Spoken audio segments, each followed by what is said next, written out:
Tule na ngā whaftai lau whionga, whai lau tusimal pa ia lau fisa. Mō ngā sisenga fōi, o le nei tai au. O le ua maea pa le ua oltali ngā sua.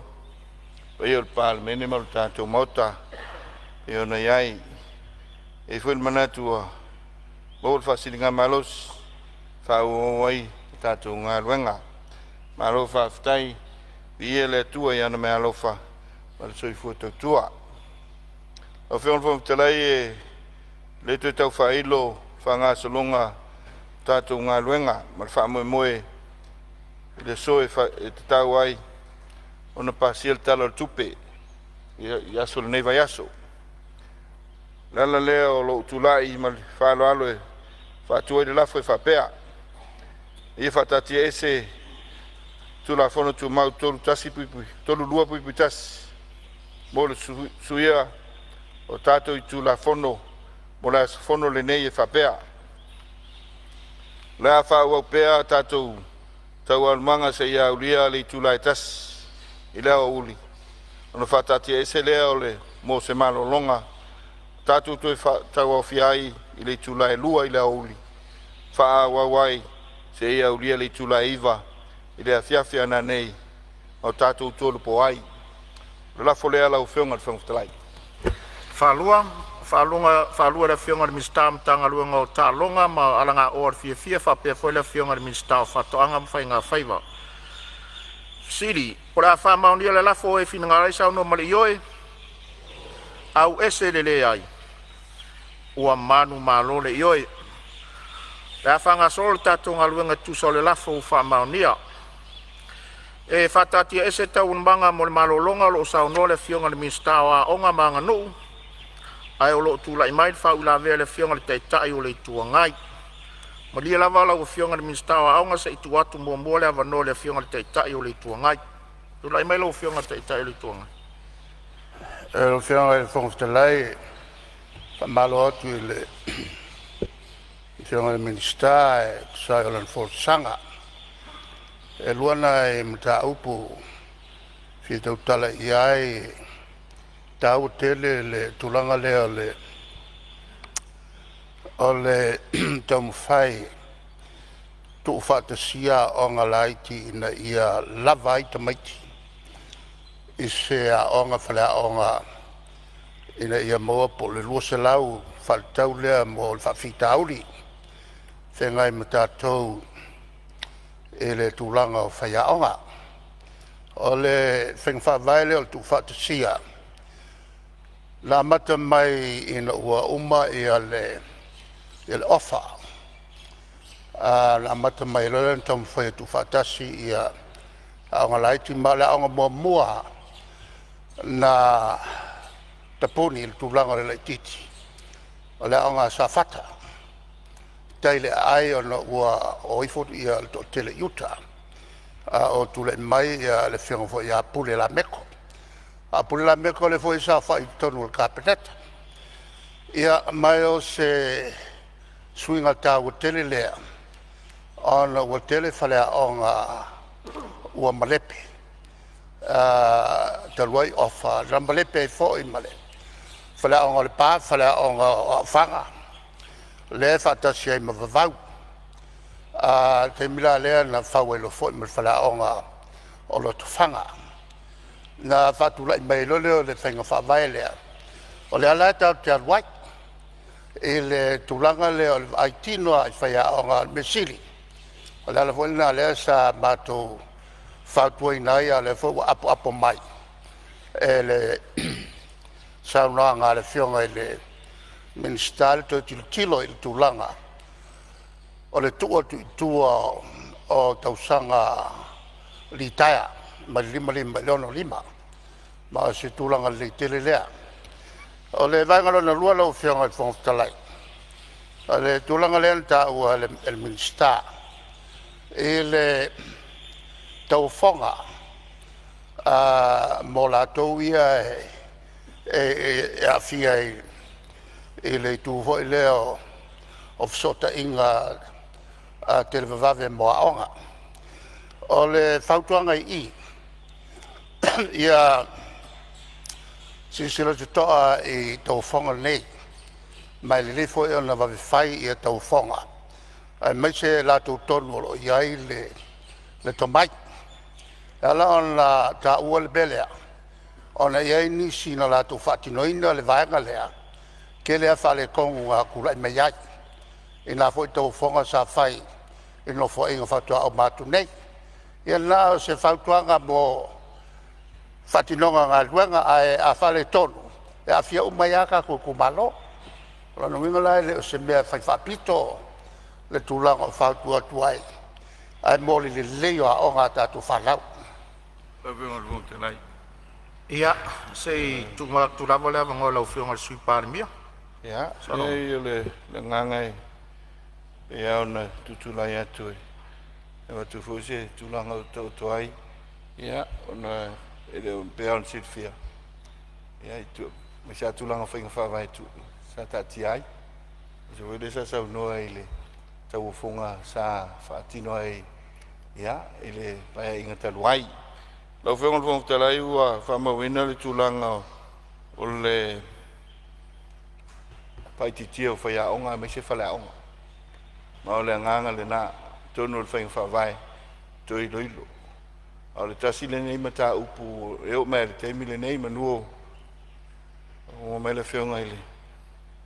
Te le ai tū malo manu ma whioanga o lo te talo e vai whai al whale onga I ale. Ia, manuo manu whao, manuo whafonga mai. Ia le whainga whawai fōle na taum whai atua. Ne ia consolidata tātou wa onga.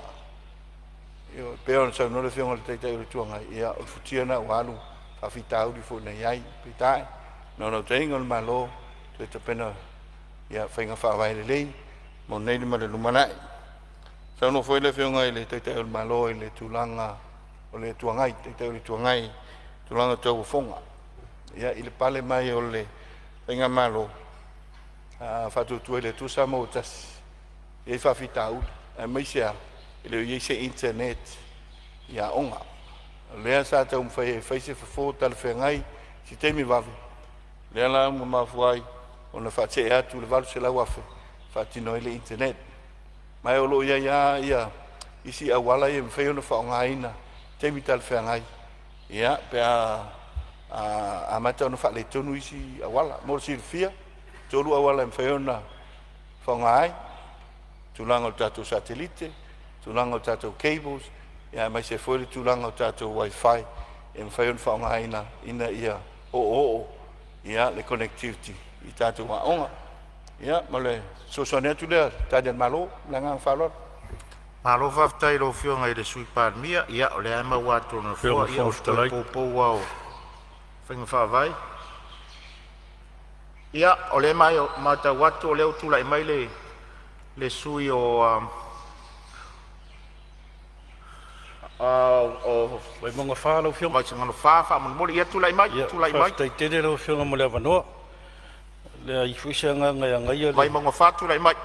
Tano wha alele lau whionga le minsta. Me se whoi tali mai I ta upusala ngai suis fono.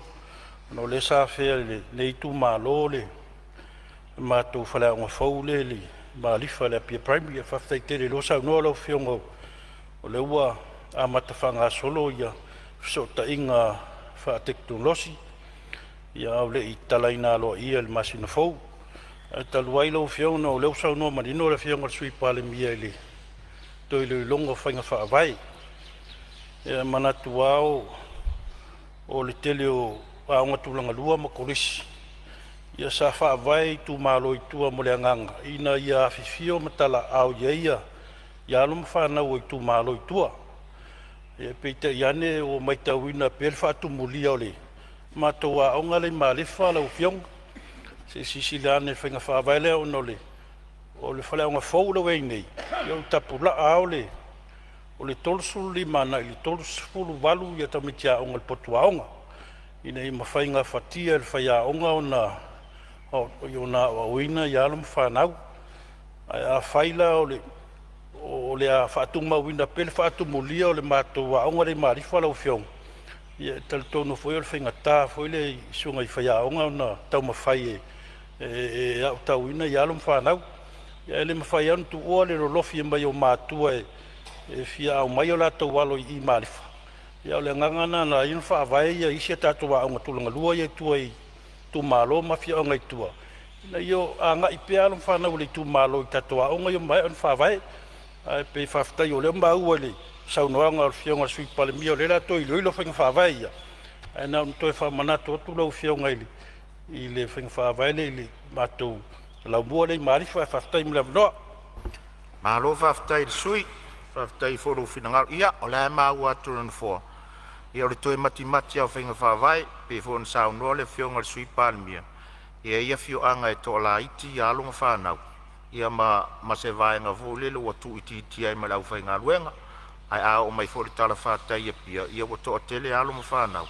Ia wawea fo I malu tau le ngā luenga lea. O le wio lea. Ia o le mau ato lo ua maua mai la fionga le minsta whaafi lia. Ia la whea atu lau fionga le minsta le fo ia o ia whaafi tau. Tu mai lau fionga le minsta. Ia se on sa mai lau fionga le minsta lo ia I le whau la vea mai. I le sui o lo whau la vea whamole. Whasale le anga toru. Tulai mai sauna.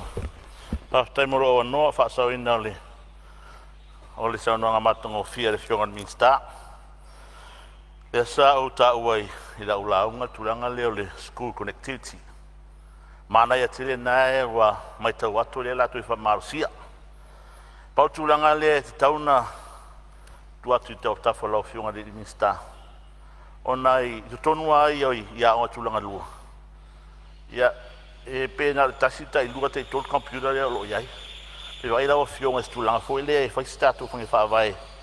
Wa mata tatu se mar paperwork mo ve yo api mi va pena. E fa amaro sia tu na foi le ia ve statu fo fuanga ia. I meio o iPad mo va pena. Wa mai amaya o ngata mai te minei o malo si le teknologi. Ta ua tele tulanga le o le saulta mai titi o literate. I tulanga whanga o computer ma tulanga penala o fionga. Ina ia whawhaingo fiei. E foi sa ta ua le sanuanga se tasi o sui mamaru. I tulanga I pepa nei I le tele o lo iai. O mui luma technology. Rono inga le ngata I tono le tatu smartphone. Ia le anga ia titua. Wa a whape mai a mai ia onga al whanau mai tulanga lua. Saudi University. Ia wa sao ma sani whaonganga o le modern technology lo le temi. Ma whalora lau fionga le insta whaftai. Malo whaftai sao noa le sui mamalu. Ia o le voi whamau e sao sao noa le sui winga I vaenga I mo school connectivity.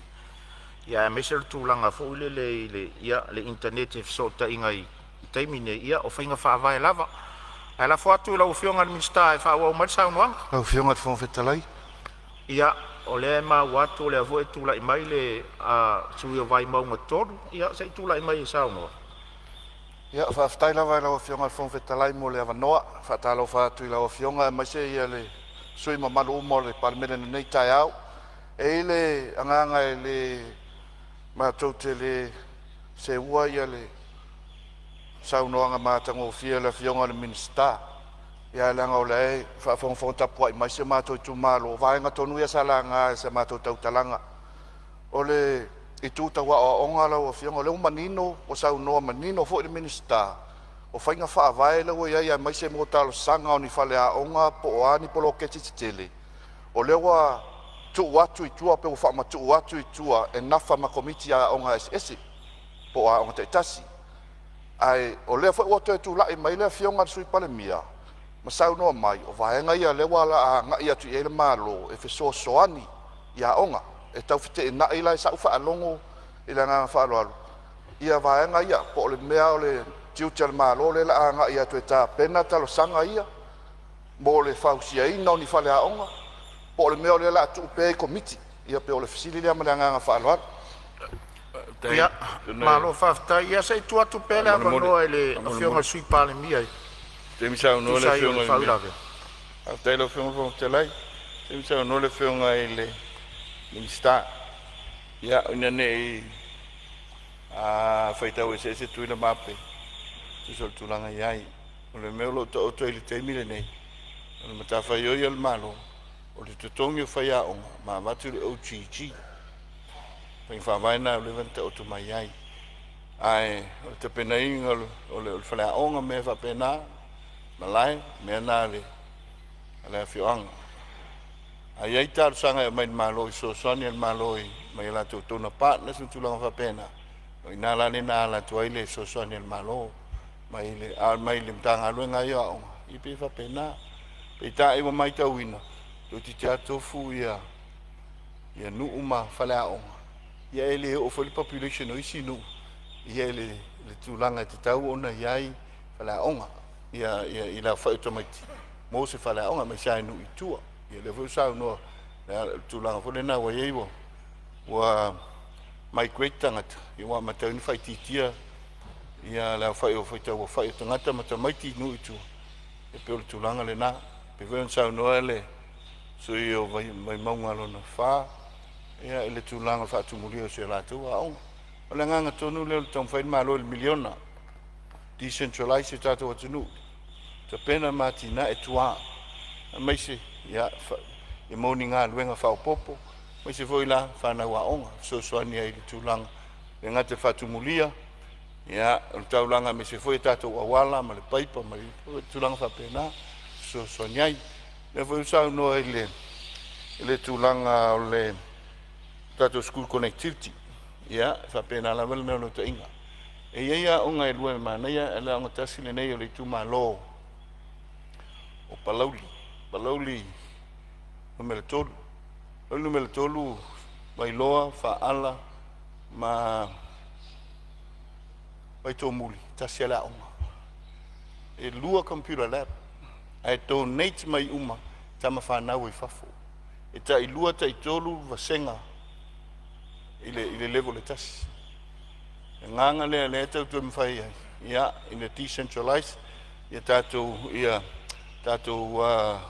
ngaluenga fatino el malo ai pongi fatas I tu malo ngalu fatas ina ia manuia fanau sila fole competitive learning sa tato ia wale ai ia leva tau tasit faya onga ia ai lua vasenga ia usia onga uona le tolu ia faya onga ia pole ngata mo faya to ia puti tato wa ia la le sia mato afi onga itua lo tu fa tasi malesi no ia lua se lau fast food tamati o je le val faya onga le me peitai lo vina ia e fa sela tu wa ono ne ia me palota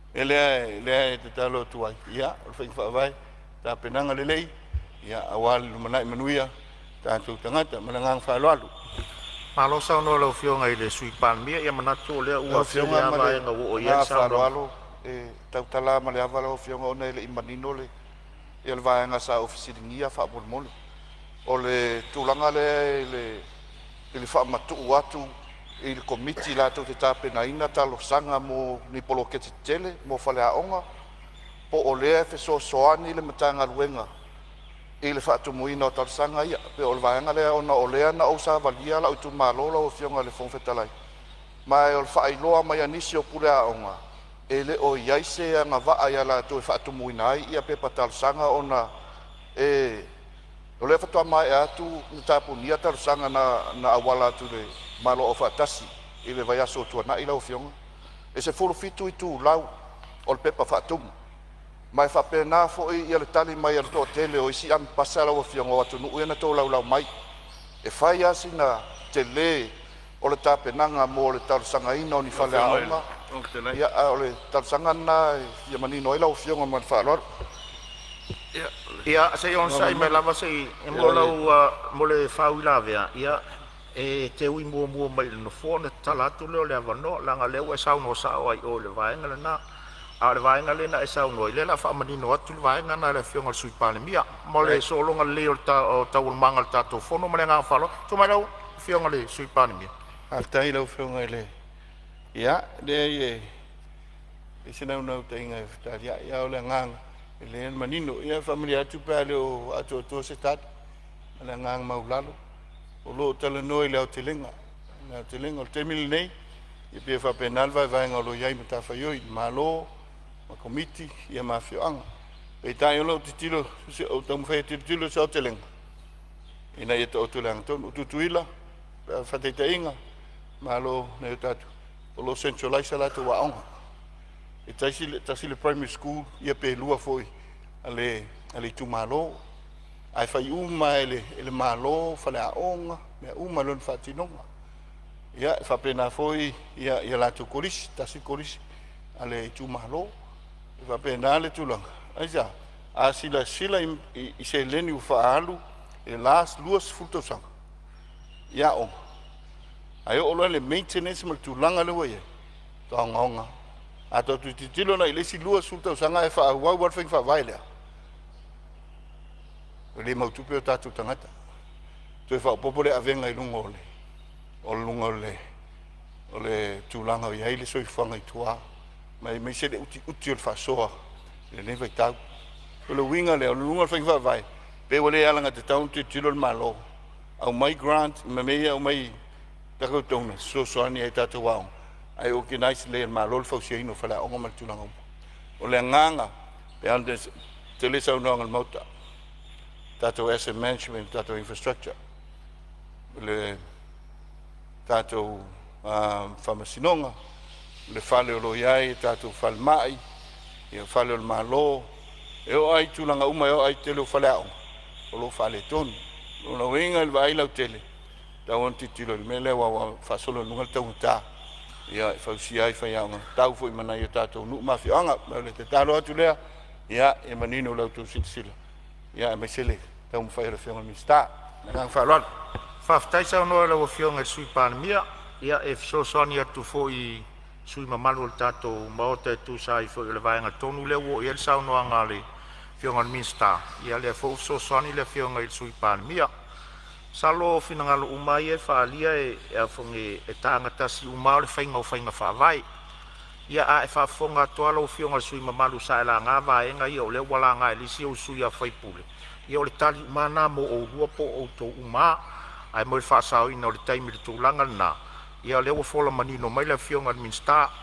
O le ola ato iai teu unga peo no tō whaafonga fo le tali le minsta. Ia le vaenga le o le one government grants. Le sa ielan sa unoanga whapelua se lau tōles furuafi. Whaina whao ngā se vaenga pelua se furu tōlu afi e fsosoani ai mo whale a onga. Ia e leise whale a onga e lava se lua se furu tōlu afi. O le apatu leo le malo tūlanga le fsosoani ai le malo e su e ni a tatou pa anga tonas. Whaatino ina taro sanga a fioanga. A ia mautu whanua ma vaenga umu whapena. Pe o le nganga leo le malo e tā pena lau tau tū vai. Tā pena le tū vai le malo. Sa i toi tū mai lau fionga le sui Palemene. Masalo si mai titi leo le sa le application. A pe o mele ne a fa pelo langa lu malo fatino tūlanga le no nga lu nga tato. Ma le ofiso nga o a onga. E tai o lo sa o tato. I o i tonas. O no le mata fa yo o lo i tato nu ma fia. A va pelo tūlanga la ai le malo a seta umane. No venga o tarsang. E u me lo ofiso a onga. Tato wanga i fatasi le. Pero le telenga na le sa tam feto. Ia pero nganga la. Ale sa tali le na la tele. Ia il fatino nga luenga yo fa pena, mlangang fa lolo. Whaftai toi whamanino mai lau whionga sui Palemene. La tua tula mano lau whionga ni minsta whaau lau saunanga.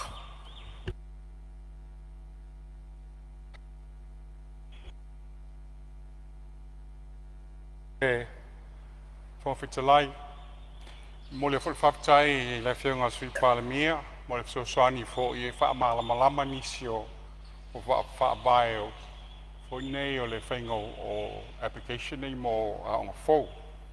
Ai a whapea lava mo pale mawhai lava e le komitio a onga whaatumu le form lea. Io lai whaanongolongo mai le mtanga luenga. Whaanganga e le mtanga luenga i tala no iai fo fsosani fo le whaatumu inga le form. A le mea la toia la lava iai le whaavai e maaio i o le lei lava. O le ngā ruenga ngā komiti a o ngai whai. Ia, e la le si te lea whautuanga. Ia, leo wha mau uma lawa mta ngā ruenga whautuanga ia. E la le si talosanga whau leo tu mai nei mai whale ata tasi. Mo se whanua e whai eile a onga. Ia, e pese i la o komiti lava a onga e masani e whai atu langa leo su o le whanua. Ia o lea e tau te ilo oma lava e sa o tau nei se sia o ngai tonu nā i vaiusu. Ia a se i tati e mai se i talo no iai. O whela e mo el whanua la lea e talo sanga mai ai i lau whionga, whalata lua. Whaftai. Ia, o le mta upu muli lau whionga whenga whetalai, o tongi whaia onga amata. O lo ielfio swani al malo, tawala atu le one government grant, mo tongi whaia onga ia, e ono supasene o le one government grant, e tongi ai, e whaia onga amata. A o leo ielfio whanga al malo, e tongi whaia onga amata, ma o fofuanga ta ua ma le lei mo lumanai. O lea la o le angalu i ail mtanga alwenga, a onga pisa si ma mtanga alwenga o tupe, mo le whaatala noa ina, ma le fuafua ina o le nei tau mawhainga, i me whai ai o ni tino mai tu tono le 5 tausanga. Lau whionga al whanga whetalai, le nale tali o fasili na tu mai, ma whautuanga fwoi o tu mai o wha mamau uma e le tanga alwenga. Au te fia wha manatu atu, o ao o ngai leo se mtawha ioi na o le tanga alwenga, po le minista, ko se whai ngā malo, le ai o mtawha ioi o tātou uma. Te tau tino atu e iai lau nau ta inga, e ngā lue whaatasi ma sui whai pule, na ia mauti no walawa tā pena, ma o ao ina lei alo o whanau a Samoa o a tai ao. A pangalea e le mawhai o na whaamilia ina uma mana onga. O wai te tau o na lufi le lei le te mao a inga o le atunu. E le ngata o le se lengi, ai o le whaasoso ina o whaia onga pe o na whetalai iai le sauno iai le whionga sui Palemene. La whionga le whonga whetalai whapesu me malo o kapineta o le Palemene o Samoa. Le nasa tau mawhainga mtanga alwenga o onga manga nuu. O te taofi o whaamilia ina whina ngalo. O sui sa la ngā nei mta o puelai i se tali atu. O le opumoni e le whausia Roma i se aso e tasi. Nau whionga ar hong whetalai se me whia mala mai. Ia, se on sai mai lava lo whionga le minsta o lo iet whau la vea le sui teitai o le tuangai. Tulai mai lo whionga le sui teitai o le tuangai. Ia, whaftai lau whionga, whaatalo whatufo i lau whionga ni tai au, te li o tātou Fonotaga. E whamalo fo i sau noanga le whionga le minsta, ma lo lava i le wholo ina mai o whainga whaavae, ma tau mwhainga mo le anga i luma, ma vaenga lo fi wha leia tātou mtanga ranga, ia po i tātou education sector. Ia le wala o alau sau noanga i fuwhanga la amata no whaatino. Ia o whainga whaavae le lei, are me tāua, o le mawhai ona whaatino, ma whaatino i se tūlanga siri ona le lei, mo le au tau ino alam whanau o tātou tunu. Ia le wā o lau sau noanga e whaatino ngā fuwhanga mo le tātou school connectivity. Ia maru se lau maru sulu wafi. Ia le hoi sa whai la hoi tausanga whaatupe o tūna. Ia le la walo wha solo tūlanga na. Ia e lo semta upu fo i fo nei. Wa lewa na mata mai fo lapa e inga. Tele tupe wa alwai. Ia tau sia i lona whaatinonga. Ia tūla i mai stūlanga leima o ngai leo tau ino tātou whanau a onga. Ia le wā o lau sau noanga i tūlanga o le awhaatino ia le sitanga o si ino le retirement age tūlanga li taia. Se ono sai mai lava lo whionga sanga. Se ono sai mai lava lo whionga sui teitai o le tuangai o lo iei le whau la vea le whionga le sui Palemene, se tūlai mai lo whionga sui. Ia la wā whionga, o le whau i la vea leo te tūlai ai. Ia, e la whau i la vea, mai whau i la vea, whau i la vea. O le tali ale malo le tūlai atu na malo wa matantali, ma lia lo whionga se tu tele mai le whionga sui Palemene. Ia, whamare atu le mua, o e lau talenga, ala no mātou tau mwhai. Ia, ono lona nau, i te whawhonganga Samoa ni taitai seina, i tau mwhainga. Sau noanga, o lola sileta pena whainga whawai. O ne fwoi meu whainga whawai. Ia, wili ili le lei, ona i tū le lei, mai tū e, ai lei whatinoina. Ila nganga le nae, nene i whapea mai, o le la amata na alu whainga whawai, le ai. O le fwoi e, silsila ina ia mai o iyo, manino le le whionga i le. E le sui teitai o le tuangai. E o le tulanga foi nei mo tula fono fai fa vai e tau communicate fai fa le ta pena o ina i manino ma le i le saunanga e winga i le tatou school connectivity ma se le nina ia e o le polenga le o le to ni vai tau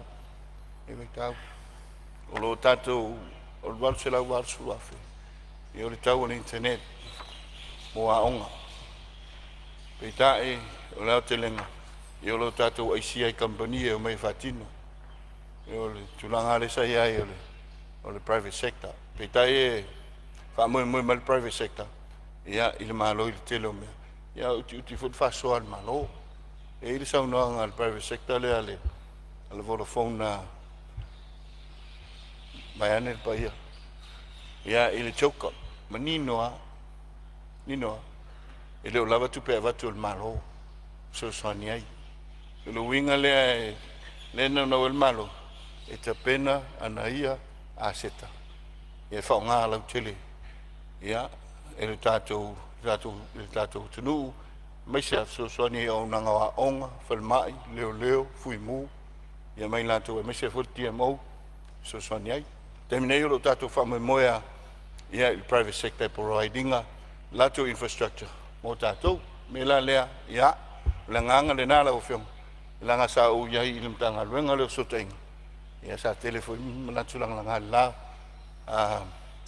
pa ingo to la ngang fa lol Malo faftai a te famaru lua tu la o fiong al sui tai tai o le tuangai ono le tele isa uno tonu ai le vaenga le ia fa momonga ele mfai fo la ono to tu atu se ava no la o fiong al sui tai tai o le tuangai le vaenga le o o ngal tulanga le ne o to tu atu se ava no o to tala le ava no te sa uno ai fa tau lo ava no le tala tu pe wa uma mai ata to ngaru a o fiong al fo talai o le la o tu ia la oficina o al fisili le no tu la i sa tu la i mo me opidi to me tia o ale sa fiong le sui tai tai le tuangai le fa ma o pili fo to me tia o nga isa o nga ta o tau ya o nga langa le fa ma watu tele isa no ia au te tala nei le ava no o fa lua la uno ava no e winga le tala tu pe le vaenga le e fa ma lua to le fiong sui tai tai o le tuangai e tu sai o tatu tu la fono tau te alu ale ala fu e fa tino i tatu nga luenga le nganga fa lol no fionga e si lai fa mo ngal tatu fon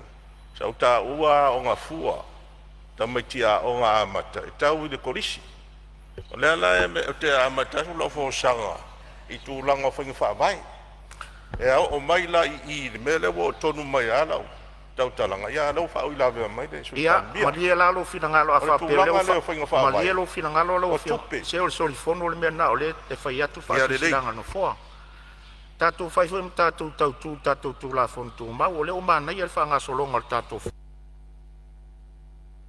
ele ma fai no to tu atu se ava no se su ele sa no se mata upu o le fa mo ngal tatu fono la nga to tu atu lo le ava no le fon ftalai o lua la u ava no te sa no le tatu tara tu ai fa ftai o le utali mani no atu le fionga sui Palemene i se si sui sa nga isa o nga i le minstawa o nga tulanga le mele mali mai lo fiong al sui tai tai le tuanga o fa nga tai na lau sau no fa tau nga i le minstawa o nga mal tanga lu nga tu mai lo fiong al minstafa o lo sau no la fiong al fong de lai e mo sava no ia se me vi fa sa o po le se me te fi sau no ia o se tabu fi fa mal malama ia se sau no mai la sa nga ia fa tai lau fiong al fong de lai ni ta fa hole tatou sunga fon wa tairo fionga le instawa onga le o ma tau atu sa apena ne sirsile to ai ile tulanga fo sa o la mai e tu sai fo e matotongi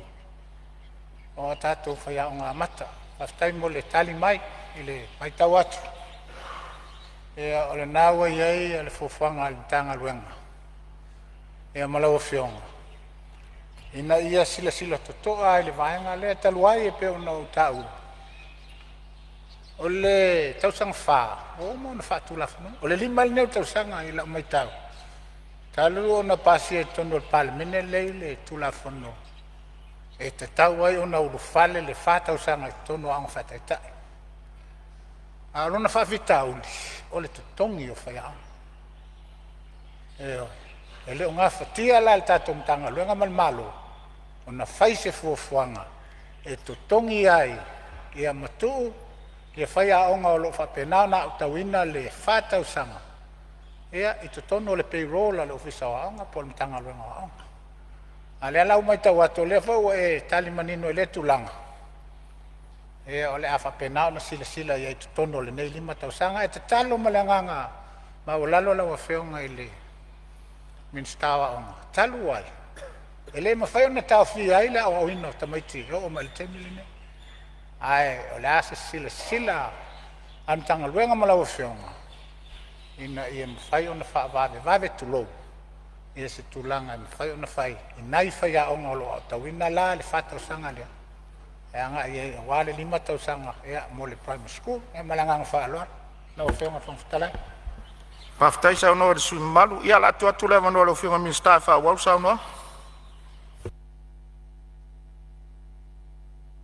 Al whangwhitalai, aftai mo le fasili wutu mai. Ia o lo o whaarulongo mai mtanga alwenga, o lo o whamawina. O lo o ngā lue fo i mtanga alwenga, wa se mea fo i na mātou fuafua tu iai i le whaailoa, a mea i tutongi a whaia o ngā mata. Ia o se mea la mātou sao niuni atu iai mtapenga tu iai. Ai tatia mai lo whinangalo se ia foi. Se uma matou susuenga ma ni longa ma tapenanga. Longa mai lo Palemene po a whea matai. Ia lau whionga whangwhitalai. O se upu wha malu si au i tupulanga ma whanau wa onga. O tau o le whatu e wha amea mua iai ati nae o le tātou atu nuu. O waile ngata o tau taitai lumanai, ai o tau o taitai il teminei. Ia pūleo tau i o lo loto ma aua te whiungo fear. You have to have commitment and perseverance, for you have purpose. Purpose for your family and purpose for the country. E whaalango lo wola o auina i lo tino uma lo tō anga i whai au mea onga. O la mtanga luenga o la angalu lue ma le le whaalongolongo ti ngā e te poe a whaolaola a o tō miti. Whaamaaya o tō tāleni o whaalau tele a wanoa mo o tō. Lau whionga whangawhitalai o le vai aso fōu o la aloa tu i alamtanga luenga whai a onga ma whai suenga. Mo le whaafo ino suenga mo a onga tūlanga lua. Moli atu la o whaamnianga a wasu e ngā alo ma whanau uma Samoa ai mai se ai tāpenanga kolisi maulunga le whai unga o Novema. Ia manuia tāpenanga o alimtanga alwenga, o manuia tele le tua o wā tāpenanga al whanau o tōma mana. Ia o whai ule launga i le toi tali watu i le tapua inga lo i tū mālo a nā lofi, numela lua. Fasto uta o la o tō pule lea. E toi muli atu la o whaftai mo le whaktou tuanga o tu mai. O lea o la a unga lue malosi. E whatau nuu la nawatau na wholaina atu i le tu malo. O lea la a mawal tātou tasi tesi ma le 8 miliona. Whapopo iei ma tupe tu toi. Na mauaile o le tupe le la ititi mai lalo ma le lua tesi ma le tasi miliona. E wha o ngā whaalilei, o le whaalilei a tili le tūmalo, ma le tama o ainga, ai le o atu le iaiu lai o tau sanga fōu. O a o onga uma le whanau, ai mai se moa onga i le ste, e tutongi mai le se leni lea. Ia whai se tātou plan, po se tātou ta iala, o le isi 5 i le se fulu tau sanga, e lufi le iai le tupe, le mai le malo. Ma o le neita iala e whausia le tu malo atoa. E le na o le fono whaavai. O le fo i eilo wha moe, mātou se ngā lulue whaatasi, mwhai pule o i tu malo a ana lofi. Tasi, tolu ma le wha. Ina i mawhai ona fōfo mamao ni whale te tele po infrastructure, taunga tā, ma te tele, E benefiti umai le lua fe fase lau o le population po tangata o fasto uta o le se fulu ono afe o tangata o ana lofi. O le se leni ato mo i tu malo e whawa ana e 8 miliona le tausanga. Te lele na se leni. Ia, e tele nisi wha muyanga mo a ana. A ana le ainga. Whai tu malo. Tolu mingstar. Mingstar wha masinonga. Mingstar a onga. Mingstar o pita inga ma tenkolosi. Ia, malta maitai sui fonga whetalai. O le tele o tausanga o tu ina mai. Le taimi o tatou wha iloa. O tele o tausanga o tu ina mai le taimi o tatou wha iloa. Manisi o tama li ima tina na savalia la o kliniki i le pisi. Ia su tō nai. Ia malo ofisa foi. O lea la wa iaila manatu o lea tau mawhai e whaatino i tu tōna 5 tausanga ia nei talasanga. Talasanga nei watu o mai. Ia tō fia le leila au whai ngalwenga al whona whaavae. Ia maua al wha maoni ma le ami o tonu. Wha le lei au wala ngā lue a meise le au wala lea i au tafa al falsa e whakasa. Ma au wala ngā lue alu latu i sa tui se i le pale. Wha le leia vai tau mafa. Whai se fofo mo le vai lepa le i mata ili ili. Whai tali ngalo i tua le whalefono ma le aonga le whakasa. Le stala le fono whaavae i ngā luenga whaavai taimi. Mai mana o mia fo ele tu malo ni whanua ngā lue. O le fo iwa mai e ona mawha asoa man sui whaipule ua tuana i nei le sunga ia ai ono tile. E moli atu la whaftai le swafa mo ngā luenga le uma wa whaatau nu. Ma o le a o lango fo i ngā luenga wa uma na fuafua ai lei whaatau nu ina i le nā paia inga. O tatou ngā luenga mo le manuia o le tu malo e whaawau e whai whaatasi. E moli atu la whaftai uso na mātou tau wā tō wha ia ape leo lumuenga. Le sunga ia ai ono tile ma ai ono mea pelo. Ia, wa uma le whilinga le tu malo tatou ngā lue whaatasi mo le manuia fasto uta Samoa. Ia whaamanuia le tua le ao le malu o le malo, ia fua loa lau soifua. Ia mamao ni ao ngā solo le sui le fono o sui tōwhia. Ia mamao le langi lau fionga le fonga whitalai. Whaafoisia le soifua manuia le fionga le li Palemene. Maua le soifua, ma le langi mamao le sui Palemene, ma mingstar, o le kapeneta whaapea mingstar lango. Soifua la le lei, le taitau le tuangai, sui taitai, le sao whaapito, ma le lai tua le mota. Lo whangia le usunga fono ma malu al Palemene. Manu ia le tapua inga si o tu malo, whaiwhai manu mai langi, a walo o tau whaiva whai pea, e ala i whai tatalo mo la o tau au auna.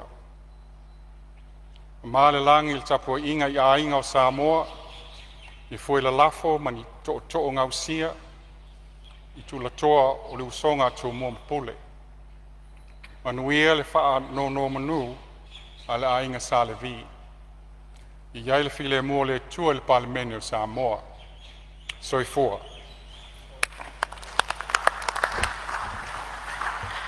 Ua whamalo whitalai, o whamalo saunoa i lawa fionga i le Minsta, whamalo tā pena, e tu sa i fo i o lau saunoanga matango o fie, i au whafonga le maota i nisi vaenga sa langa i eifina ngalo le maota, e tu sa o le matanga luenga o a onga manga nu, whawhitai tā pena. Ia o mata watu o saupel whasolonga i le laitu o le maota i le mamalu o le kapeneta, ia o le avanone watu inatu mo le fionga le Minsta matanga luenga o soifua maloloina. Ia o lo taimi nei manuia le saunoanga e tari foi tau ai foi nisi vaenga sa whaadia i eifina ngalo le maota tu sa o le talo le tupe. Ma le nganga whaaloalo.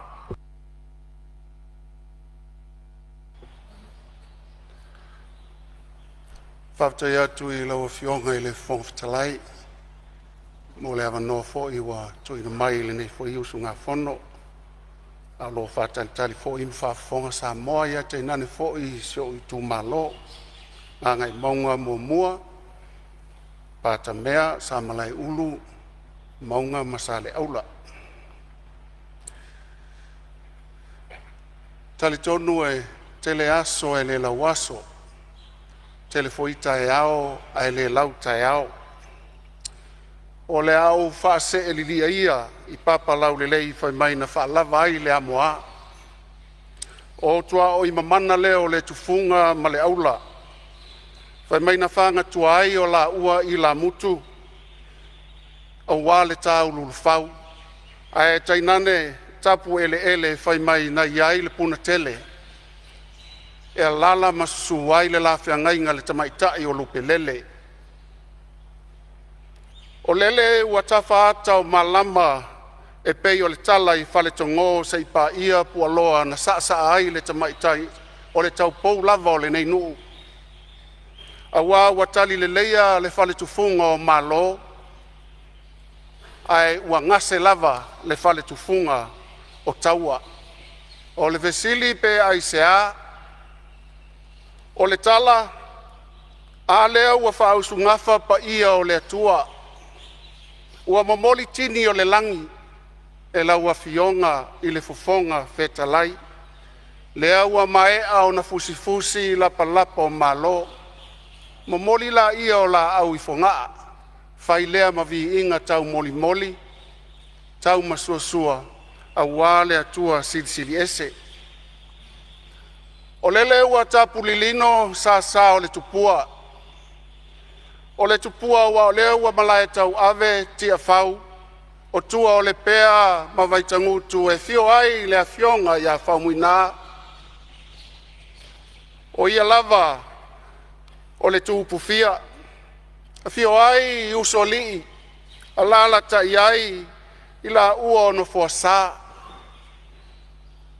A o le mamalu fo ilea I le tau waitu, whaapea le sau whainga mātua. Whai mai o le malae o le tanga tia e whauwhau wai tia o le tau tianga. A le malae fo I o le whautuna tangi a Samoa.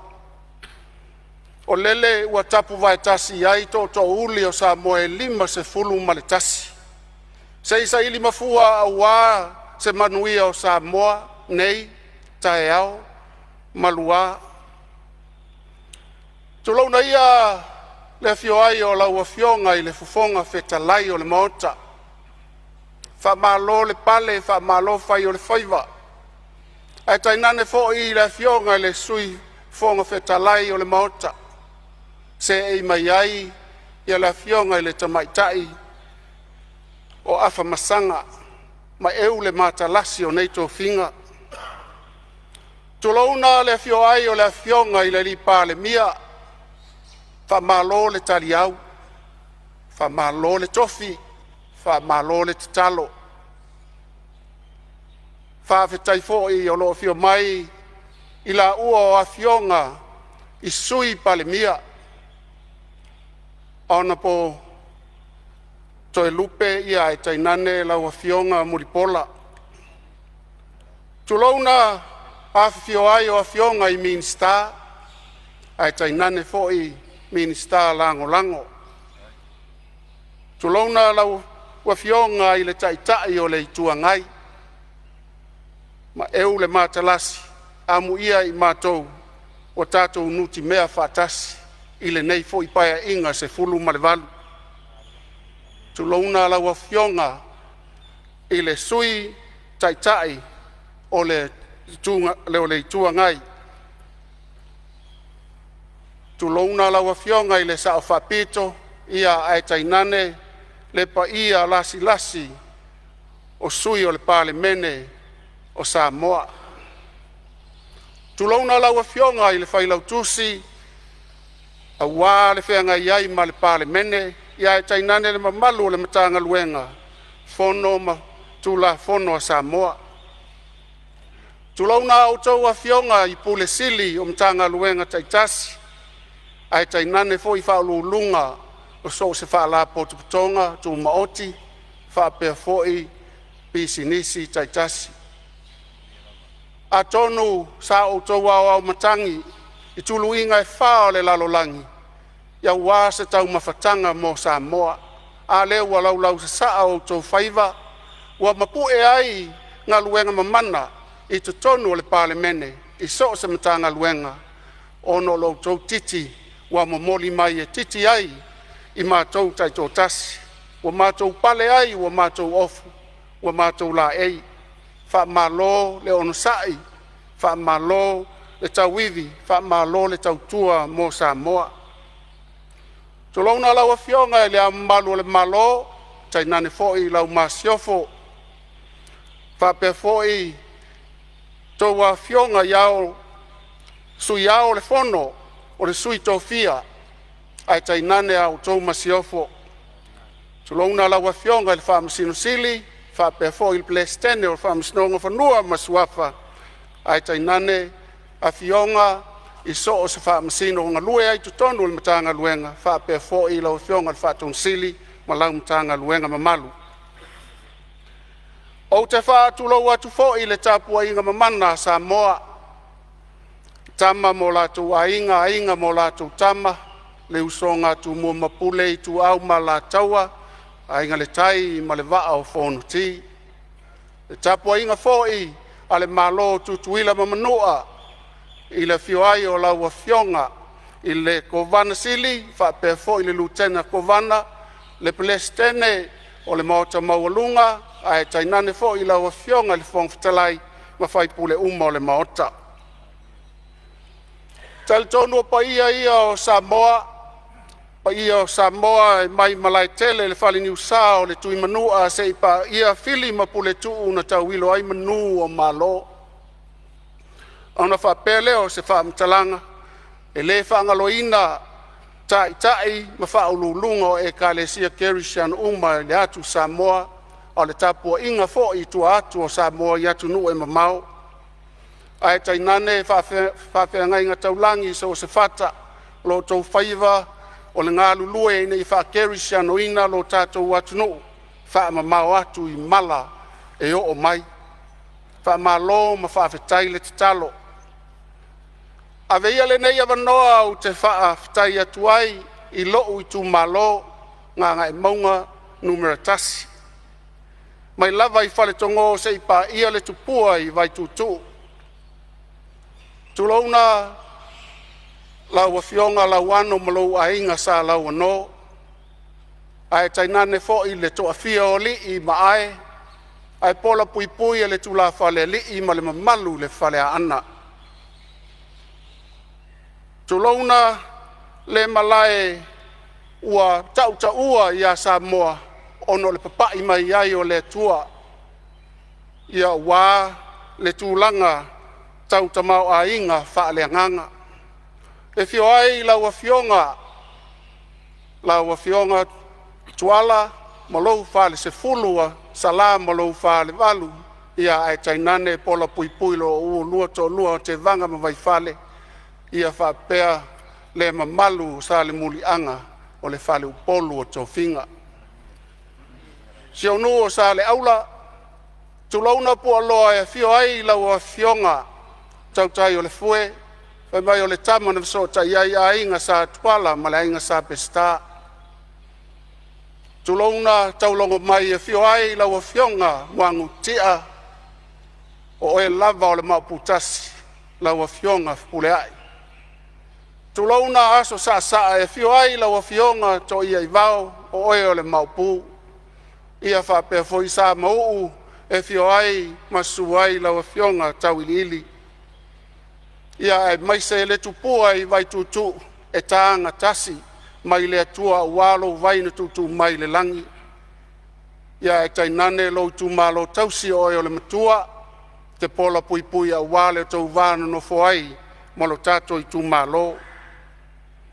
E le whangaloina ia le afionga i le sao li i a tuala wha malo whai o le whaiva lau wha tamali anga le awa e mamori mai le awa noa ina i o tau aveina ma tau soa le ngaluenga sa e amataina i le lua afe lua se fulu maletasi.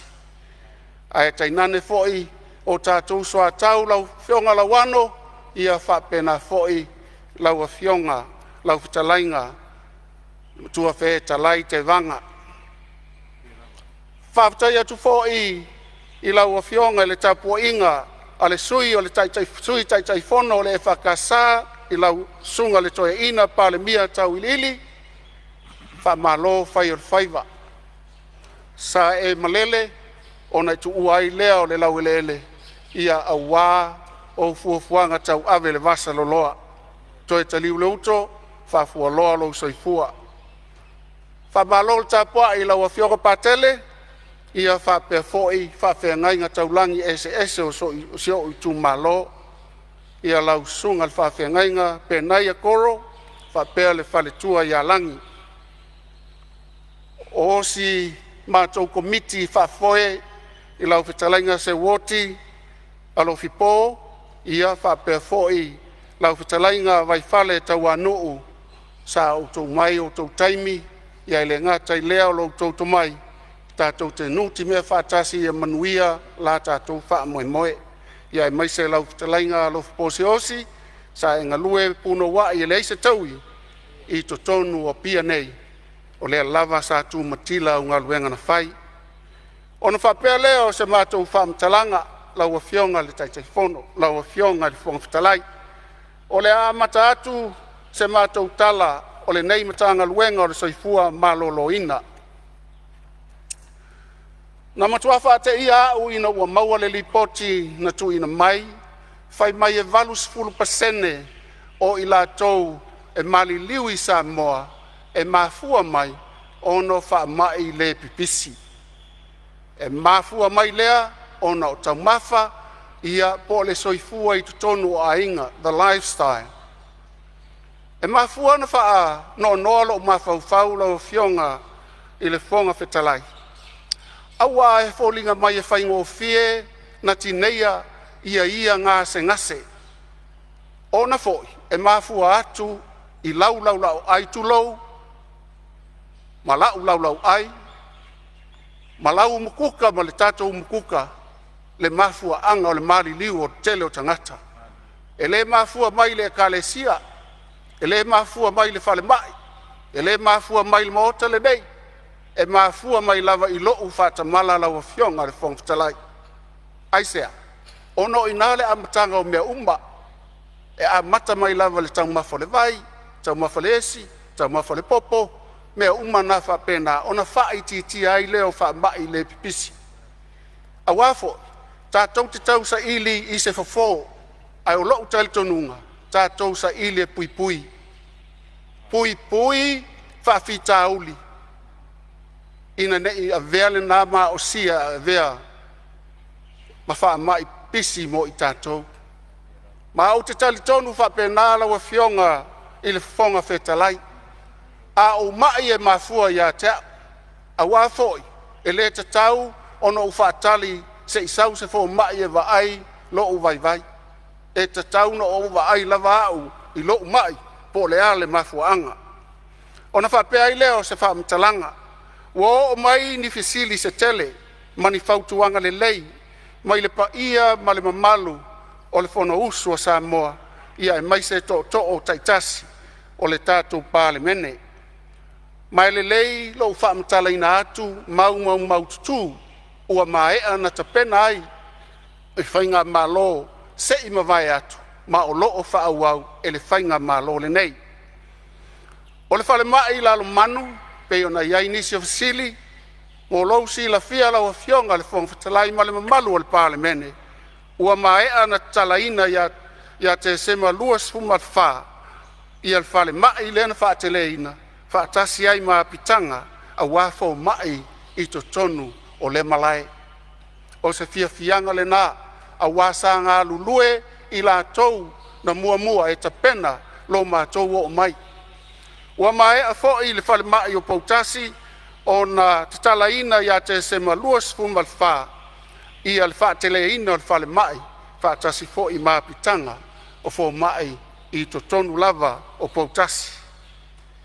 O le falemai i sa taua ia mo i la tau na laungaina le vaenga o se tala fia le nā tau maitawina ua tatala le teleina o le falemai whapea fo ia pitanga a fo mai i totonu o sa taua.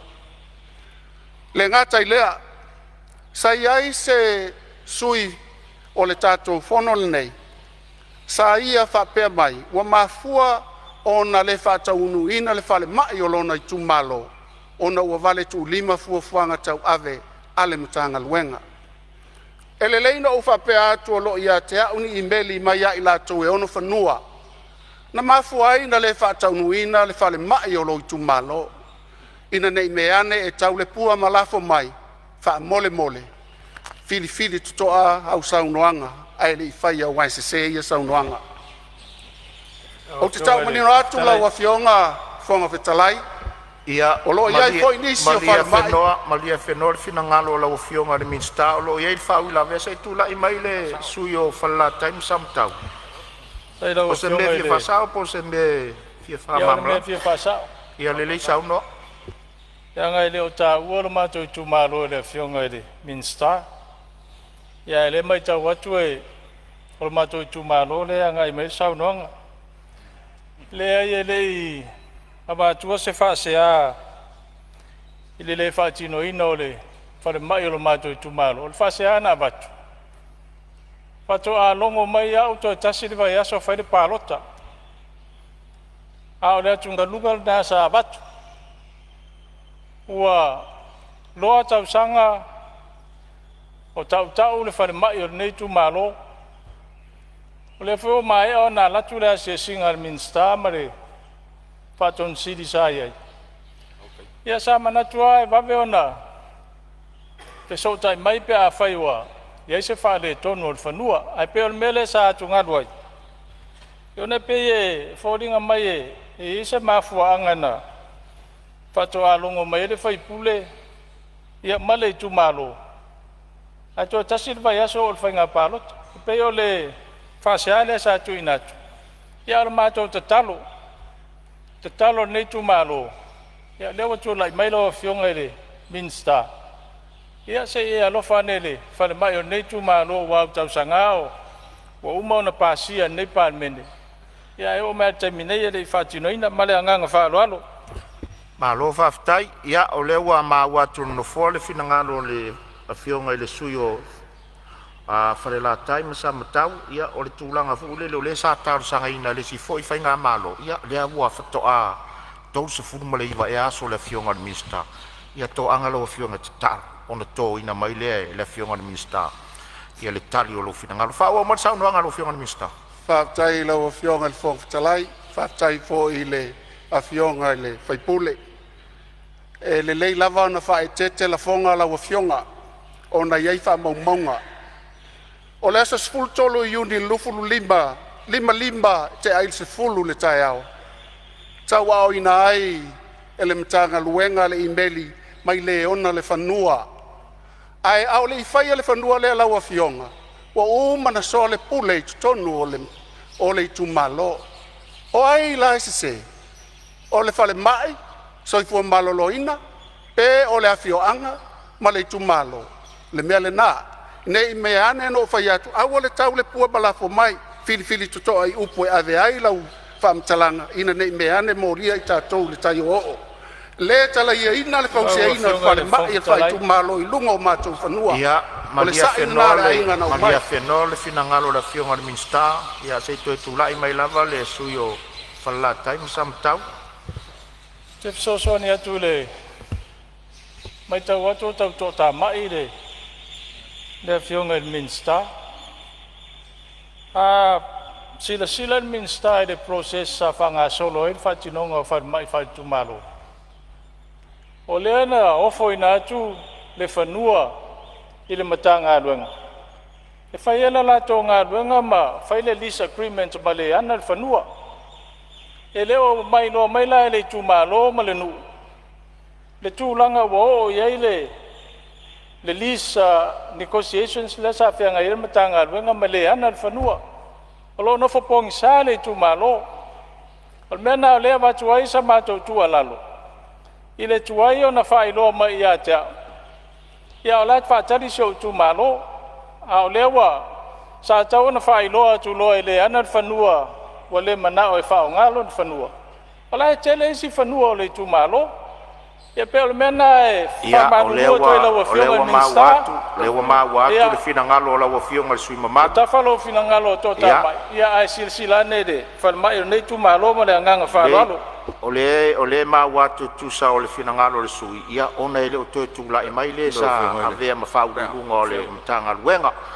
Ia ui o lea, ia leo tula i mai le fionga le minsta pe fono o whaiatu. Ia o le ulua i paia inga ne le fionga le minsta. Mata watu o le tau tula i mai lo fionga le sui pale. Me tula i mai lo fionga le sui pale. Ia, lea i salo le ulo manino le mautaile. Sao noanga le fionga le minsta. A me se fo i le tulango i ai. I le nei lima vai aso talu no matou. A matal whainga malo. Tai ono, tai fitu, tai walu, tai iwa, ia ngase awe fafu. I le whaingo whia ngā luenga whaingai ma le whionga minsta. Le ia se aso o misila o whionga le whonga talai. Le fwoi sau noanga le mota i le lawa i aso i le no te inga. A o nina tātu te tālo mo i whalma. Lima sultasi tu malo. Lima sultasi whalma. E o foi ai tātou nua. A whioanga te itasi pe amal tōru se lau ono sfuru. A whioanga. A te tālo mo foi o tātou a whioanga le awala ngā lue. I le tau sanga ma le tau sanga. Fitu se lau lua se furu. Pea tei lua awala ngā lue le whioanga. I lenga whatia o tātou malo. O le ala lea e tā ua ai le tūlanga lo tau mwhai atu. I ai le tātou asset management. I ma tūlanga wha insinia tino i tātou ngā langa. Ai sea, ina ni tali pēle por kiki o le pālota tūlanga wha pēnā pēo na sau e tau sanga i tele. Ai lenga whatia le numana i nei whanau. Sa i whale mai i le whioanga o le whionga i le tūmalo. Ia i sai whaila le whalmai se mātou tu malo i sa whata i whausanga. Io e whaftai o lo tu maut whalmai i putasi me sa iai. Ma lalo manu. Sa i whaile le medical center sa i sa napu. O le to iai wa ave whalmai uta. Medical center sa i loto whanga. O le to iai. Me lea e sa ana aputi mai nāsu.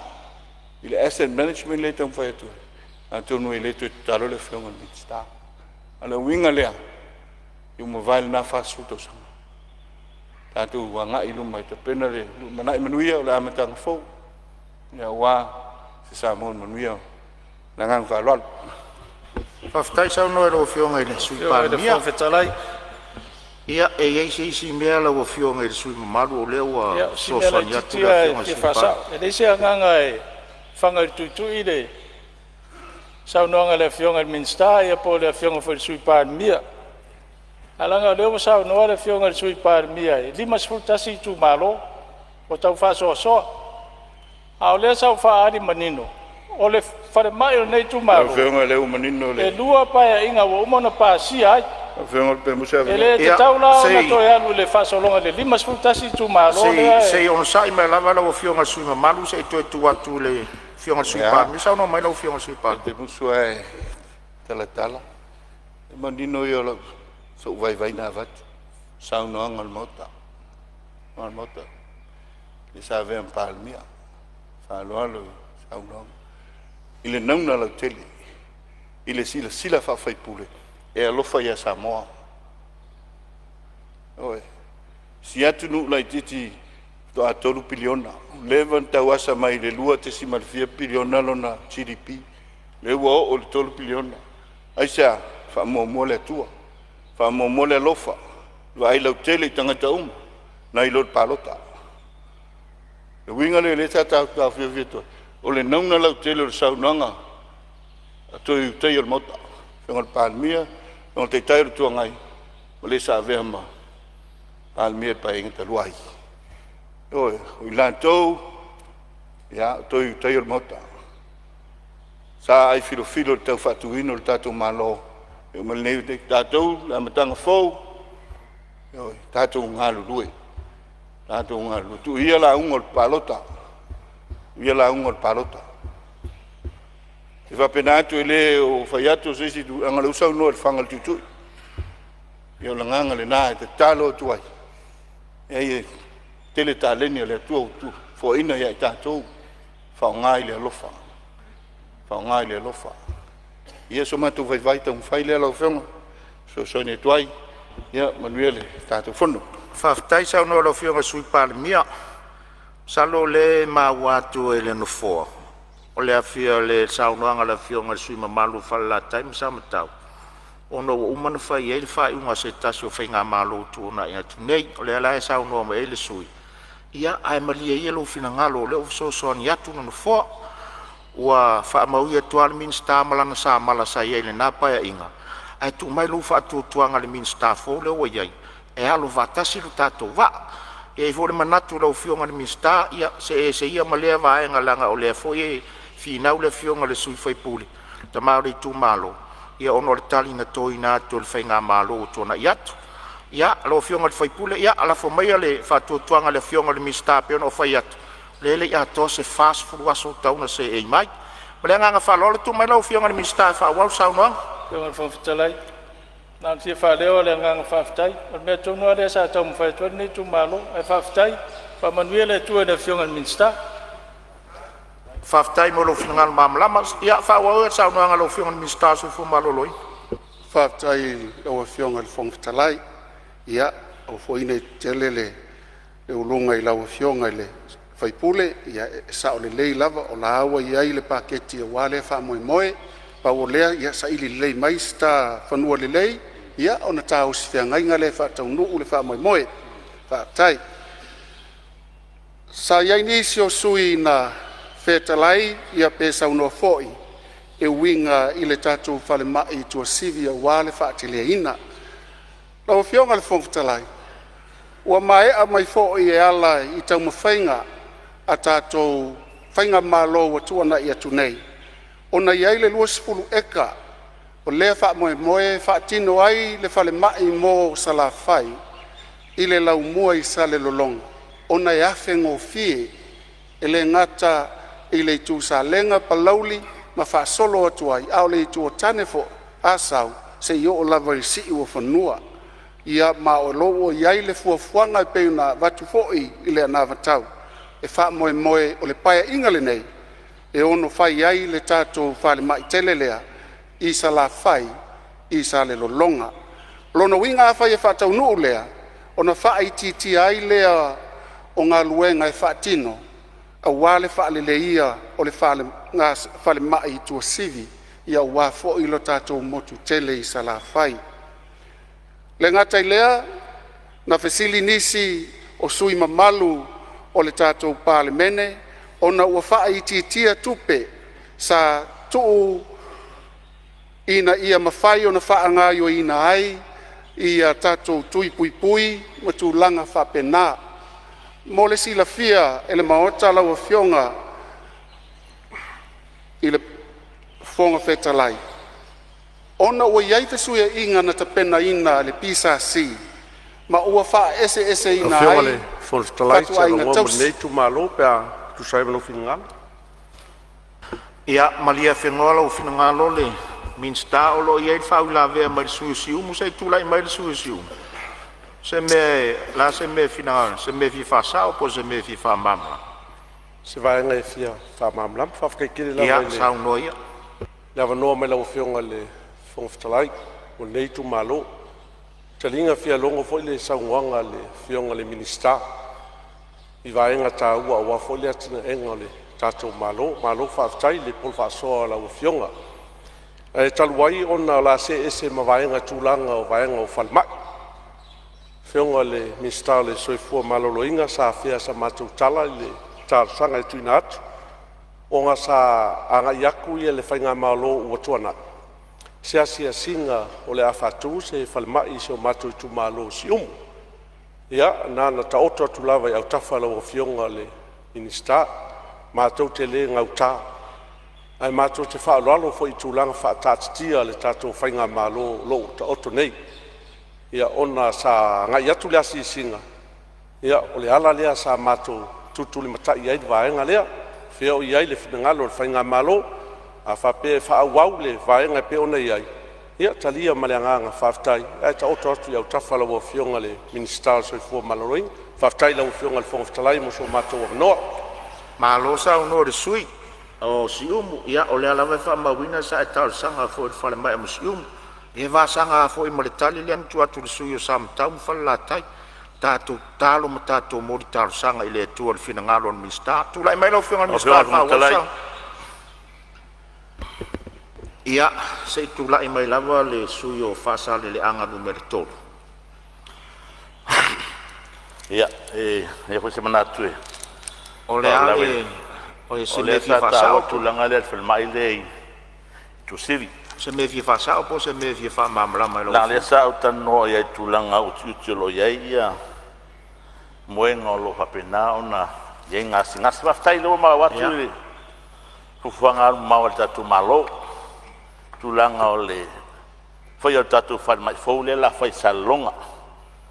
E fori mo sala fa ya to pa le tau le mau le nei tu malo la fionga minister le fa mai e wa te le investment da tu malo lo e tu sivi a pe fa tino ia e motu le fa mai le sala fa salonga as fin na la fionga mon malo ia operate pel tu fa mai na tu sivi e nga ro mo fu nan wenga smart tu malo ai vai ne history a tu fa mai le tu ale le ia mal puingal matonu sa fotu la fai mal matonu fo su fangor per mailia ia wani lusinga ruenga na tanga tolo ia fai sa lolonga fai to sivi tatu fai va pena le wa ese mai fono sabs non o talo foi na la fionga de sui pan mi mal tatu malo ia fai pena fai pe officer o e ke tai fo ele need mo le officer vamos tonga to sivi ai fai pele main salon ha pena fo per mailia to sivi o te le tu pe tatu malo walwai ia tu mau pe au ni ave sia moto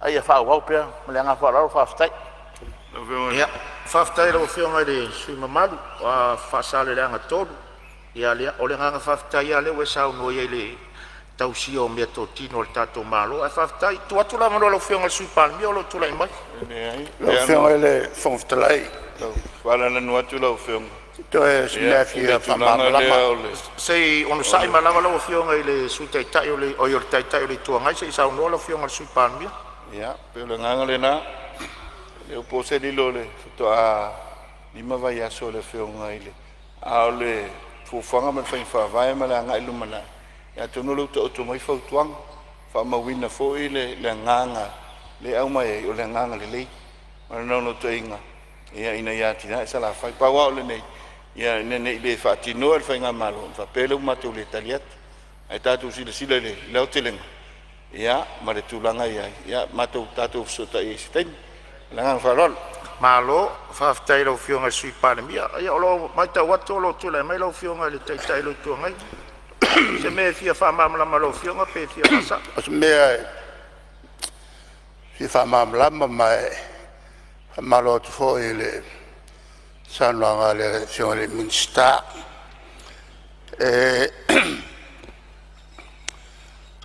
Elias sale le o mal malama le tulanga ole ai tele le fai sale longa ole ai tele ono peia o pia il lumana ele ole afengo fiela pe ono saunole ia le minister al tulanga le moleanga il lumana ole aile sale la longa ole to ainga le so vai ato mal fai malanga mai nei ole to ainga foi le faleat la no winga la ele te mi e tu poi sale la longa pe opia le tele la no winga la te tauna ia uma sale la longa ia I to ainga to to uma tato malo fale mai fale onga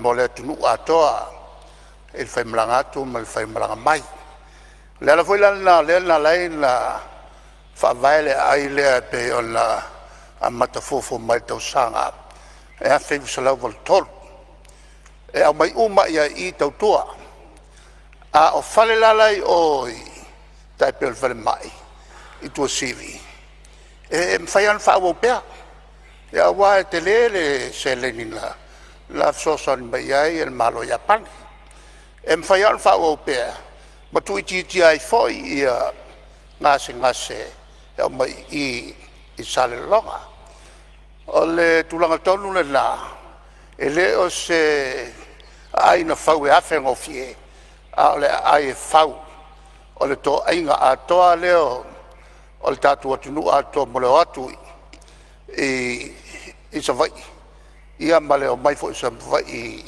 I upolu nei ana si fa marmanga Malo faftai o fionga ile tai le tuangai ia o fionga le sui Palemene tulai mai o le ufa mawina le talafasol pito o le tulanga le atina e o sawa e on sa ngo ele fionga le tai o le tuangai ia pe pawale tulanga ia ia e Palemene fainga malo fa tu ile tu sa motas isi so on ma ke kim ko kala kila po no singi me va pena e me se foi ia e tai lima eka no ave isi fa la tonga mano le fa tatiango se tatu town planning tala fenga e chi vai le mele sa no ele na fionga pe la nganga le na ia lo fa mai yo le ina e to tu le la mata au fa ngitan to fa le te ia no uma na fa ta wina tu fa no e pelisi na fo ia pero tulanga le na au le te lenga pe ona ia e sa no ia e ta ua le to sivi ia pita il te milneu to sivi le operation tele lona winga maintain the operation e ta fala titif e ono le pena se kol peses full kilomita ese mai lesi fa de lo fa mai la po ia o mena ta tu tala noi pa mai alu fa mawina la fa tino iai na nganga fa lolo manuele fondo tu dai mai ro fionga ile mins ia fa mole le nga sao ia sao nanga e a fe valu se lau fixu ma le lua ia eka ia na to mai sale longa e fai ele ai tele lea fa miliona le tupen ave ai walu wa tele le avo ile fe ese sia io taufi le lanto fa fo ia le afe fa se lau ia eka ai taufi na fa se lau eka le la wa ke le ma lava ma ko e lava yang bole ai tele e sale longa le la to tuol mele na yai le sa longa na pa yai I a fe val se la fitulua e kol malianga le na sale longa fa pe fo mal Palemene o le sale longa la fai ele fuafua mole fausia le ai tele lea o lewa ma wa tu sale longa o le tai to so soniatu la faftai ia ono le matanga luenga o lo tali foi tau mai vaenga na langa le mat o le matanga luenga o soifua maloloina ne te o toso I tua le tatu mtau ia a vaenga umana sao no ila o fionga le tai le tua ngai ia e se foi le minsta e o fuanga fanua ma fanua almelea o le finangalo ai o le minsta a fata se foi masui fono e fa penale fo watu I se fale mai mo sale longa ale foi ma o tu sortari mai la fionga le sui Palemene ono e fela ta I sale longa mo to sifi ai ne o tato o e tal e fa la fionga le fon ftala fa mal mod mali e la ona o to e fa ma mal melia ono sa noanga le minsta nalan fail mele I o le afengofie e la te tu ato le ato mali e mai lo fanga ia o le wa ma wa cake by o fale I o le wa ma watu le vaenga lea alanga o sao noanga la o fionga e fōringa mai o ai ele ma fanua ma fuanga fanua e se la le minsta le vaenga le na al minsta ia o lo tari o le minsta o le soifua maloloina o le melea ia se I o tu fo le na vai taimi pe o le taimi e tari ai pe fa pe ia si o le o ke kongo kua I melea nga sao no el minsta e a fengo fie e le le nganga na fai be i ma le lo finangalo ona ole upu afe ngofie a le wo fa matala tua e la titil taimina e sa no le afe ngofie a tele taimina e sa no ai le tele o e ka male vaenga na o ia le finangalo la wo fionga male afioanga o le mele fa malu rua tu le vaenga le ona le mista io fa le mai o le minsta so i fu maloloina ai malia fe ngolo finangalo ese me io langa e leo ke malama ia ma leo ke malama a fa bangole leo ole project atoa leo ke malama ma lia lo finangalo la tawa me sori fono ai mala o fionga tele o fa no i mai fon talai o le fo e ma watu o fon talai le fa malu la tele o lo finangalo ina ia peisa le longa o pia le la e va 12 so sano no fo o le min star lo tu rai o le min star so i fu malo loina la lo le portfolio ai malia lo finangalo de vai ngale we sa no langa le we sa no fa la we tele ia e le o le taimine e talia le mta upu le we sa no ia e a fo nta o fe ma sa le fia ka upu le la la fia o ma ka upu ia malia lo fionga le tai o le tuangai malia lo fionga le tai le tuangai le la vai mal ta watu le a fatanga ta matu atu le tatu ngaruenga a wa mata watu fo long nau ta se upo le atu no e le fai va fa suru se tau tai mata pala o le ala vai fatanga ta matu atu le fai ngol tatu ngaruenga a le vo mata watu pe ona fa fonga ele tari mai fa no le afionga le mistar so fu maloloina le o te mai tau lo finangalo e afengo fie alanga wo la sa wanga i vaenga yo ele ma fanua e se la minsta e o le vaenga le na tun mai la o fionga le sui Palemene ia pele nganga le na la o fionga da tele yo le no fall from stalai a o tala ngona le lo fat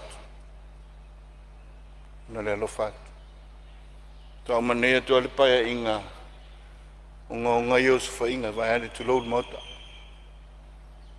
oi load mota ele no for Samoa o le no for le fon talai o le fa ai longa le o tem kalas fa ai longa tu pito le o tem kalas o le leo o tangata nuu Samoa ai fai mai o le moto Samoa e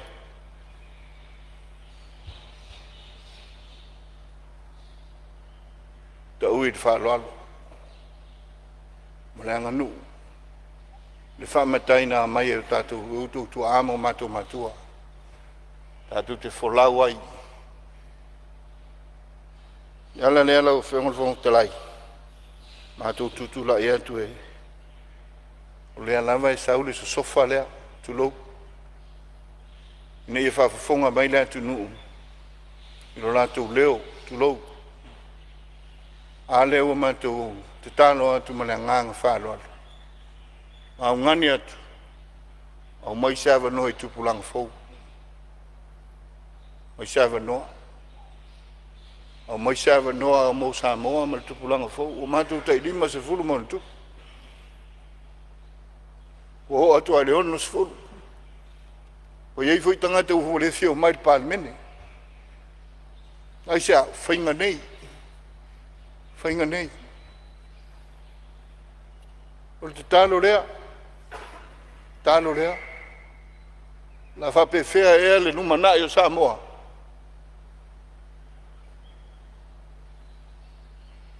ia na ona matu fa pe na tu mo le atu ai malu puenga lo finangalo ia awal fa te taingo le tatu wa so fono le nei talo la valea i le tua o pese ai masani ai tu amo tatu matua le ala mai le taiao o a uno uta oto a moe file mu lango e tama le atua lo tu soifua ma lo tato wola le o tato wala fai mai apo e le atua o tato tau mo whainga o mia nea se whono lau whiunga li whono te lai Maro faftai sa uno lo fionga su Palemene. Fofotai. Watu lava. Ia e se si me fia sa uno ia ile vai singano lua. Ia o le lava lau o fionga fofotai. na singa vaenga lai titia e fia whamalmalama saunoanga mātango fia le fionga minista pe mo se amanoa lau fionga. Ia, saunoia molo amano. Whaftai lau fionga whawhetalai. Ia eleisa nganga sopotu a saunoa ia le fionga minista a o le polenga nei te ua lele mamao le tia. Ia ai ai le vaenga ua fea le minista sa whapenao na watu ele tarsanga le nei tu malo. Ia o se vaenga fia whamalmalama lau fionga whawhetalai.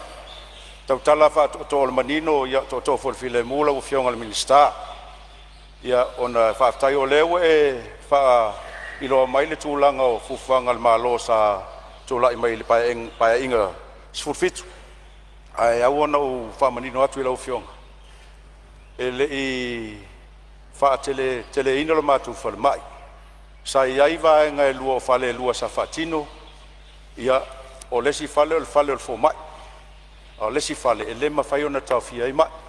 Ai peo nā whea i se tālo sanga lau fionga. Ia o tonu o lau taimi nei. Ia anga tonu i fwoi ni o mātou langona i lau fionga.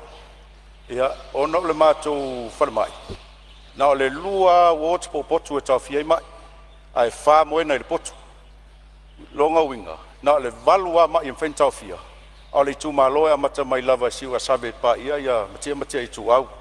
E te lele matu i tu malo, ia peo le alanga e toe tatalo toe i lau fionga. Ia e mo mia a whainei e watu se mai tinga ina, wha mai pesi se tulou. Longa winga le mwhaintau fia isi mai tinga ina le. I potu ia, peo le mena lenga nga ia tuai se talo sanga lau fionga fung fetalai. E tau ana toe fifa malmalma i manino ia le fionga lo tulai mai nei, ia ole se papai atuna ma lenga nga whaaloalo whaftai ma le avanoa. Famalo sa no sui sa fa ula vea le sui o vaisingano lo tua tu lava no lo fionga le minsta fa o lo sauna. Pa taila o fionga i le whongwhitalai. Ana se noa e toa te isi mai le tu langi lea. Se manu o te o tu lava ia i lato uma. Ia. Na mua sau noa na mula ulu sali leota. Malia whenoa lava la o fionga le minsta. O no le mai ta watu lava loe. O lo iai whau la vea ma sui fo le alupo se tula i mai lava la na lean sa no fo i le vaenga le o la mtanga luenga. Tula i mai sui fo le alupo. Tai ma leva no la fionga fong fetalai. Ya pena fo i la fionga le minister tanga luenga malosi. Ona o piyama atu i le sui mamalu sa no nei.